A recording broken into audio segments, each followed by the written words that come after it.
Thank you, Las Cahirlock. I want to say just a big céad míle fáilte to Minister McGinley into this House, and little did I know that 20 years ago when Minister McGinley attended my wedding in Gweedore and Donegal, that 20 years later I'd have anything to do with politics and that I'd be standing here in the Senate addressing him on matters relating to the Irish language. We law more of it. And indeed, on that occasion, I married a native Irish speaker in Gweedore, and who's an Irish teacher as well. And I'm ashamed to say that 20 years on, that I might have felt it easier to address Minister McGinley in Spanish today on matters relating to the Irish language than in Irish. However, I firmly believe that most Irish people have a genuine graw for the Irish language. And it doesn't necessarily follow, though, that they're in favour of the current compulsory nature of the syllabus in our schools. The compulsory nature of how Irish has been taught in schools just hasn't worked.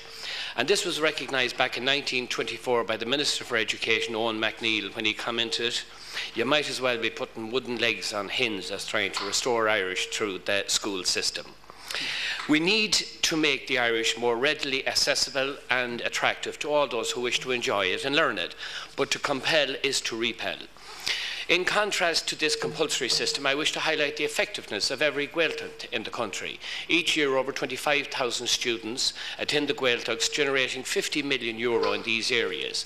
These people voluntarily wished to learn the native language. I do applaud the fact that, that education is a core part of the action areas in the 20-year strategy. Encouraging people to learn Irish for the sheer love of it would be a good start, but we must level with people. And I am reminded of an ad campaign some years ago that stated, "Learn Irish, it's easy." Well, it's not easy to learn any language, but it's most definitely not easy to learn the Irish language. But that doesn't mean that it's not rewarding in numerous ways.